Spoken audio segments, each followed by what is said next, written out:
চারিদিকে কত কিছু ঘটছে, মুখে মুখে ঘটনা যা রটছে, আড়ালে প্রকাশ্যে যা বলছে, তাই নিয়ে ক্যামেরা চলছে, ক্যামেরা চলছে, ক্যামেরা চলছে, ক্যামেরা চলছে। ঐতিহ্যবাহী গ্রন্থাগার দিবসকে স্মরণ ও উপলক্ষ করে জীবনমোহিনী ঘোষ পার্ক পাবলিক লাইব্রেরি এক অভিনব সাংস্কৃতিক অধিবেশনের আয়োজন করেছিল দক্ষিণ কলকাতার হরিদেবপুর অঞ্চলে। পশ্চিমবঙ্গ সরকারের লোক ও উপজাতীয় সাংস্কৃতিক কেন্দ্রের সৌজন্যে অভিনব পুতুল নাচ সম্বলিত আদ্যন্ত শিক্ষামূলক এক উপভোগ্য নাটক মঞ্চস্থ হয়। উদ্দেশ্য সাহিত্য পাঠ তথা বই পড়ার আগ্রহকে সঞ্চারিত ও বিকশিত করা, পাঠক পাঠিকা নির্বিশেষে কিশোর কিশোরী শিশুদের গ্রন্থাগারমুখী হতে উৎসাহ দান করা। জীবনমোহিনী ঘোষ পার্ক পাবলিক লাইব্রেরি এবং পুতুল নাচের ইতিকথায় শীর্ষক অনুষ্ঠান সম্পর্কে সভাপতি বাসুদেব সাহা ও সম্পাদক জয়দেব রাহা মহাশয় আমাদের জানালেন, লাইব্রেরিটি 2003 সালের 3রা জানুয়ারি উদ্বোধন হয়েছিল। শুভ উদ্বোধন করেছিলেন এশিয়াটিক সোসাইটির তৎকালীন সভাপতি অধ্যাপক অবলেন্দু দে। তখন আমরা 256টা বই নিয়ে পাঠাগার শুরু করি। এখন আমাদের বইয়ের সংখ্যা 10,000 অতিক্রম করেছে। এখন পাঠক সংখ্যা 150। প্রথমে আমরা গল্প, প্রবন্ধ, উপন্যাস, শিশু সাহিত্য, ধর্মীয় গ্রন্থ, তারপরে কবিতার বই এই দিয়ে আমরা শুরু করেছিলাম। পরবর্তীকালে প্রয়োজনের তাগিদে আমরা পাঠ্যপুস্তক রাখা শুরু করি। প্রচুর স্টুডেন্ট আসতে থাকে বইয়ের জন্য, পাঠ্যপুস্তকের জন্য। আমাদের একজন পাঠক এখন নাসার বিজ্ঞানী, তিনি হচ্ছেন সুদীপ চক্রবর্তী। আমার পেছনে যারা আছে তারা সবাই এই পাঠাগারের পরিচালনা পর্ষদের সদস্য। আমরা এই বিভিন্ন রকম প্রোগ্রামের মাধ্যমে ছাত্রছাত্রী এবং অঞ্চলের অধিবাসীবৃন্দকে লাইব্রেরি এবং বইয়ের প্রতি আকর্ষিত করার জন্য বিভিন্ন অনুষ্ঠান, বিভিন্ন কর্মসূচি গ্রহণ করাতে ধীরে ধীরে দেখতে পাচ্ছি যে তারা আবার লাইব্রেরি মুখো হচ্ছে, বই মুখো হচ্ছে এবং তারা বই নিচ্ছে এবং বিভিন্ন বইয়ের ডিমান্ড দিচ্ছে যে আপনারা এই ধরনের বই আনুন, আপনারা সাহিত্যের এরকম কবিতার বই আনুন, এমনকি ছোট গল্পের বই আনুন, কমিক্সের বই। রিসেন্টলি আমাদের 2টি বাচ্চা কমিক্সের বই আনার জন্য আমাদের এখানে রিকুইজিশন দিয়েছে। আমরা সেইগুলো যতটুকু সম্ভব, কারণ আমাদের আর্থিক সচ্ছলতা খুব বেশি নয়, তার মধ্যে থেকেও আমরা সেই বইগুলো এনে তাদের সরবরাহ করার চেষ্টা করছি। ইন্টারনেট বা অন্যান্য ব্যবস্থা তো থাকবেই, তার সঙ্গে সঙ্গে লাইব্রেরির বই বা পুস্তক এমন একটি জিনিস, বই এমন একটা জিনিস যা অধ্যয়ন করলে তার নিজস্ব ব্যক্তিত্ব এবং অন্যান্য সমস্ত রকম জ্ঞানের পরিধি অনেক বৃদ্ধি পায়। বারুইপুর গঙ্গারিটি পাপেট থিয়েটারের কর্ণধার ডক্টর প্রদীপ সর্দার ভাগ করে নিলেন তার অভিজ্ঞতার কথা ক্যামেরা চলছের সঙ্গে। হারিয়ে গেছে পুতুল নাচ। এটা আমাদের বাংলার একটি প্রাচীন ঐতিহ্যবাহী শিল্প পুতুল নাটক। এটা পারফর্মিং আর্ট, এটাকে যত পারফর্ম করানো হবে তত এ বেঁচে থাকবে। বর্তমান দিনে দাঁড়িয়ে কোথাও কোনো অ্যারেঞ্জ হয় না, পুতুল নাচের কোনো অনুষ্ঠানই নেই। তো যদি কোথাও একটা আত্রা হয় বা সেখানে দেখতে পাচ্ছি দর্শকের কিন্তু প্রচুর উৎসাহ আছে, দেখার যে ইচ্ছাটা সেটা খুবই প্রবল। সম্প্রতি আমি যাদবপুর বিদ্যাপীঠ থেকে শুরু করে মালদা কলেজ এবং রবীন্দ্রভারতী বিশ্ববিদ্যালয়ে আমি এই পুতুল নাটক নিয়ে কাজ করাই।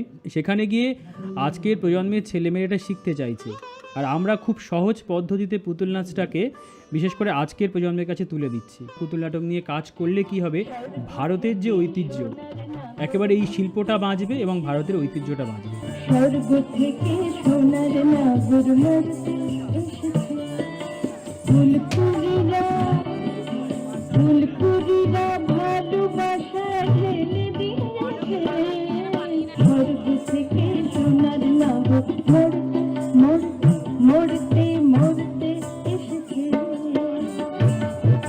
পুতুল নাচের ইতিকথায় শীর্ষক অনুষ্ঠানে প্রদর্শিত হয় ঠাকুরমার ঝুলির গল্প অবলম্বনে ব্রাহ্মণ ও ব্রহ্মদত্তী গল্পটি।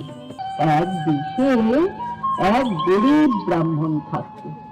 সে খুব গরিব ছিল, প্রতিদিন তার খাওয়া জুটত না, এমনি ভাবেই কষ্ট করে দিন যাপন করছিল। একদিন সকালবেলা ব্রাহ্মণ খুব দুঃখ করতে লাগলো।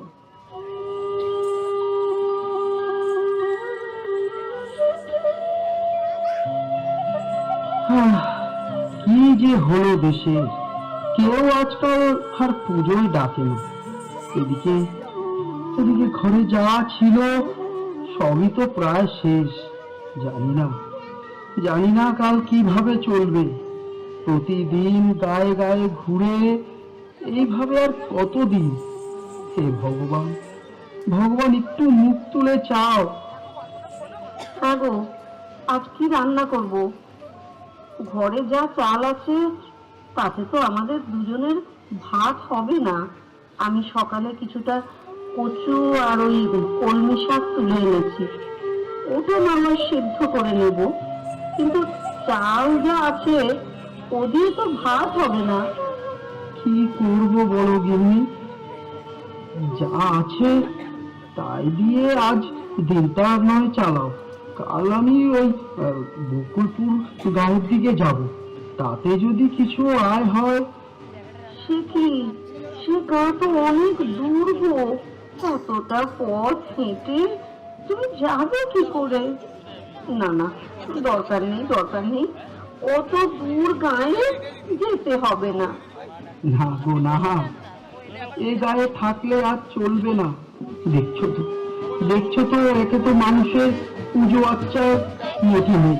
তার উপর যে কয়েকটা পুজো হয় সবেতেই তো ওই মনোহর ভট্টাচার্যের ডাক পড়ে, আমার আর কেউ ডাকে না। তুমি এ গায়ের পুরনো পুরুষ, তোমাকে না দেখে ওই মনোহর ভট্টাচার্যের মন্ত্র যদি গায়ের লোকের ভালো লাগে, তাকে যদি তাদের কাজ উদ্ধার হয়, তাহলে হোক। আমরা আর কি করব?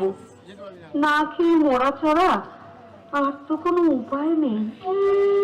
সবই আমার কপাল গিন্নি, সবই আমার কপাল। ভগবান আমাদের কপালে এমন দুর্দিন কেন দিল? আমরা তো কোনোদিন কারো কোনো ক্ষতি করিনি, কোনো অন্যায়ও করিনি। শোনো শোনো শোনো সকল প্রজাগণ, আজকে গাঁয়ের কাছারিতে করি আমন্ত্রণ। যার যেমন আর্জি, নালিশ কি আবদার, সবার কথা শুনবেন আজ মহান জমিদার। শোনো শোনো শোনো সকল প্রজাগণ। হ্যাঁ গো, শুনলে? মনে হয় ভগবানের দয়া হয়েছে। যাও না একবার জমিদারের সভায়। আমাদের দুঃখের কথা শুনলে নিশ্চয়ই উনি কিছু না কিছু বিহিত করবেন। গিন্নি, শুনেছি বর্তমান জমিদার নাকি খুব দয়ালু। আমি ঠিক যাব। আচ্ছা, কিন্তু এই পুরো কপালে ভালো কিছু কি আছে? তবে তুমি যখন বলছো এত আশা নিয়ে, আমি তবে যাব। হ্যাঁ যাও, দেখো ভগবানের দয়ায় কিছু না কিছু একটা হবেই। তুমি যাও।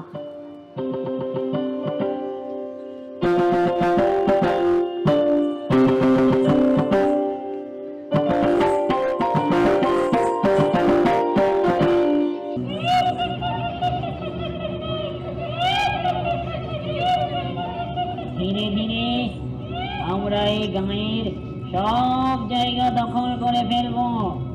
এই গাঁয়ে মানুষের অন্যায় বেড়ে চলেছে দিনের পর দিন, তাই তো আমরা এখানে এসেছি। যারা যারা অন্যায় কাজ করবে, মানুষের ক্ষতি করবে, যাদের দ্বারা সমাজের ক্ষতি হবে, তাদের একটাকেও আমরা ছাড়ব না। মনে রাখিস কথাটা। মিথ্যে বলা, মানুষকে ঠকানো সবই চলছে হারদাম। নেই নীতিবোধ, কারণ নেই। আর সহ্য করা যাচ্ছে না। একমাত্র শাস্তি কি জানিস? এর একমাত্র শাস্তি হলো এক একটাকে ভালো করে ধরে আর মোটকে রক্ত চষে খা। রক্ত চষে খাওয়া, বুঝলি?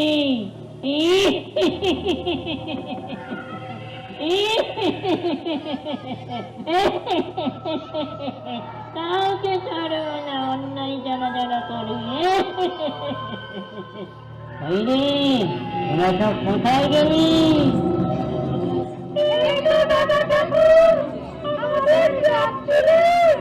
ওই দেখ কে আসছে যেন।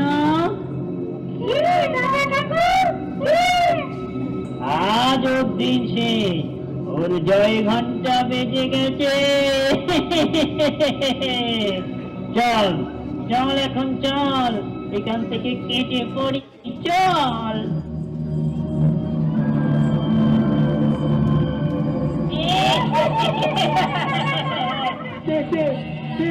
আমাকে ছেড়ে দাও, আমি কিছু করিনি, আমাকে ছেড়ে দাও। তুই মানুষকে ঠকাস, তুই মানুষকে ঠকিয়ে মানুষের ক্ষতি করিস। আমি সব দেখি। আমি কিচ্ছু করিনি, সব মিথ্যে মিথ্যে, আমাকে তোমরা ছেড়ে দাও, আমি পায়ে পড়ি, ছেড়ে দাও। আগে পেয়েছি তোর ঘাড় মোটকে আমরা রক্ত খাবো। আজ তোর মৃত্যু আমাদের হাতে। চল চল, তোর রক্ত খাবো এখন।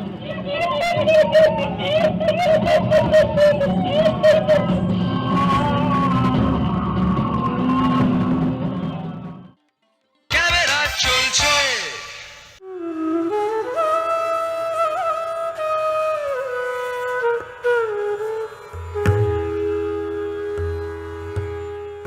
কলকাতার ওয়েলিংটন স্কোয়ারের ভুটিয়া মার্কেট প্রত্যেক বছরের মতো এবারও বসেছিল তাদের পসরা নিয়ে।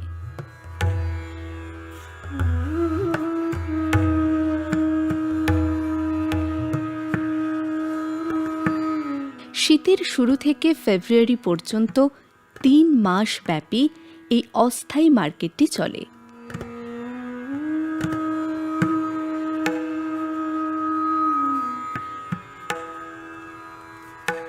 অন্যান্য বারের তুলনায় এবারে কলকাতায় ভালো ঠান্ডা পড়ায় বেচাকেনায় ভালোই প্রভাব পড়েছিল। শীতের শুরুতে কেনাকাটা ভালো হলেও এখন অনেকটাই মন্দার দিকে। কিছু বিক্রেতার প্রতিক্রিয়া শুনেনি। ये साल ठंडा बढ़िया गिरा है, मोटा मोटी सामान हम लोग जो एवरेज से लाते हैं ख़त्म हो गया है। अभी तक तो ठीक ही चला। नवंबर 1 तारीख से शुरू होता है। लास्ट टाइम से अच्छा ठंडा गिरा ना, इसकी वजह से अच्छा।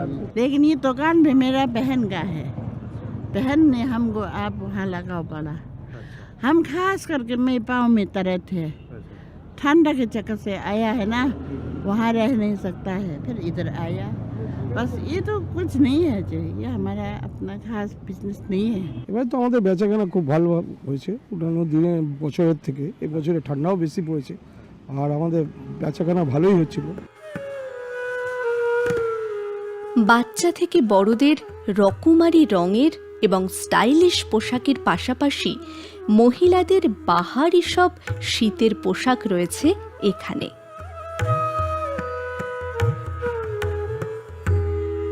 মরশুমের শেষ বেলায় কিছু ক্রেতাও আগামী শীতের জন্য পোশাক সংগ্রহ করে রাখছেন। সোয়েটারের দরকার পড়েছিল, অনেক আছে, নতুন নতুন সব উঠেছে বলে তাই শীতের শেষবেলা একটা নিয়েই গেলাম দর করে আর কি। তো অন্য জায়গা থেকে সস্তা, আমাদের হাওড়া আন্দুলে বাড়ি, ওখানের থেকে অনেকটাই সস্তা। ক্যামেরা চলছে।